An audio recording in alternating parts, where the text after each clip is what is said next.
주요 그룹 총수들이 중국을 국빈 방문하는 이재명 대통령의 경제 외교 일정에 맞춰서 또 함께 중국으로 향했습니다. 어떤 인물들이 함께 동행했나요? 이번에는 그 4대 그룹 총수가 모두 동행을 한 걸로 보입니다. 그래서 최태원 SK 회장과 정의선 현대차 회장, 그다음에 이재용 삼성전자 회장, 그리고 구광모 LG그룹 수장도 같이 간 걸로 보여지고요. 우리가 뭐 흔히 말하는 한국 경제의 어벤져스가 다 총출동했다라고 그러네요.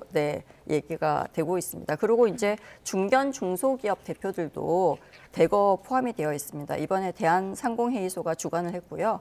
그러니까 반도체, 배터리, 자동차, 화장품, 바이오 뭐 이 다양한 업종의 기업들이 대거 참석을 했고 한 200명 정도의 규모가 참석한 걸로 알려져 있습니다. 이게 이제 사실 이렇게 대규모 방중단 구성을 2017년 문재인 정부 이후로 처음이고요. 예. 4대 그룹 총수가 전부 다 참석한 것은 2014년 시진핑 그 주석 방한 이후 12년 만에 처음이라고 합니다.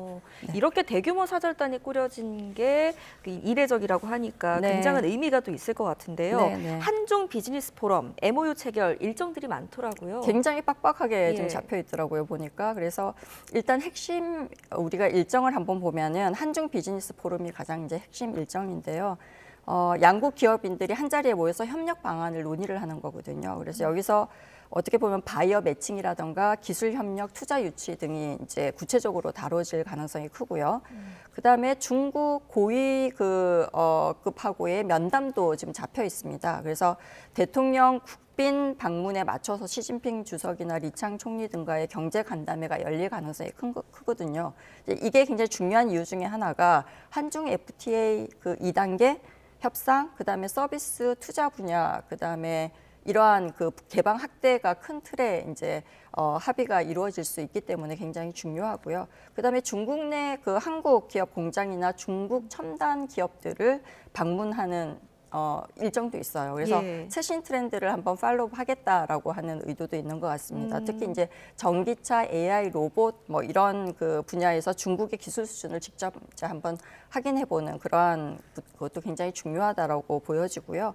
무엇보다 정상회담 일정이 굉장히 중요하겠죠. 그래서 이재명 대통령과 시진핑 주석의 정상회담이 어떻게 보면 핵심인데요. 여기서 우리가 뭐 한한령 완화시킨다던가 방금 얘기했던 한중 FTA 부분에 대한 협상이라던가 또 제일 중요한 미국하고의 관계에서 좀 자유로워질 수 있는 공급망을 좀 협력하는 부분들이 좀 논의되지 않을까 생각하고 있습니다. 네.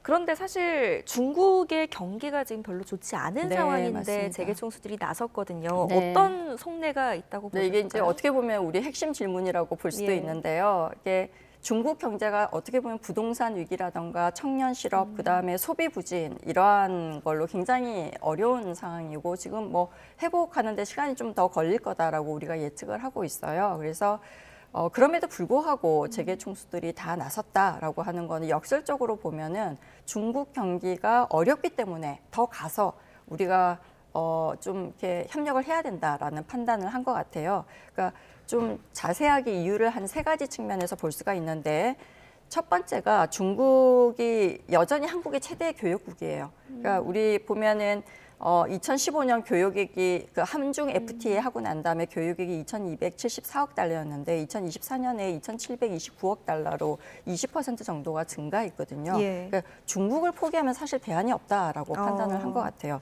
두 번째는 무역 수지가 반전됐거든요. 우리가 흑자국이었는데 이게 2023년 적자로 돌아섰습니다.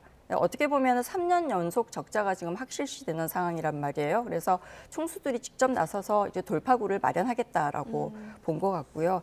세 번째가 공급망 안정이죠. 그러니까 미중 갈등 속에서 한국 기업들이 가장 큰 타격을 지금 받고 있는 상황 아니겠습니까? 그렇죠. 중국 없이는 반도체, 배터리, 뭐 디스플레이 생산이 사실은 좀 불가능한 상황이거든요. 그래서 미국은 대중 수출을 제한하라고 지금 압박을 하고 있는 상황이고요. 그래서 총수들이 직접 중부 정부의 고위층들을 만나서 우리는 계속 협력할 의사가 있다라는 것을 좀 보여주는 좀 제스처다라고도 볼 수가 있을 것 같습니다. 그래서 이번 이제 방중은 선택이 아니고 생존을 위한 좀 필수다라고 우리가 해석을 할 것 같아요. 네, 어찌 보면 지금 안 움직이면 더 큰 위기를 맞을 수 맞습니다. 있다라는 속내가 네. 또 담겨 있는 것 같습니다. 네.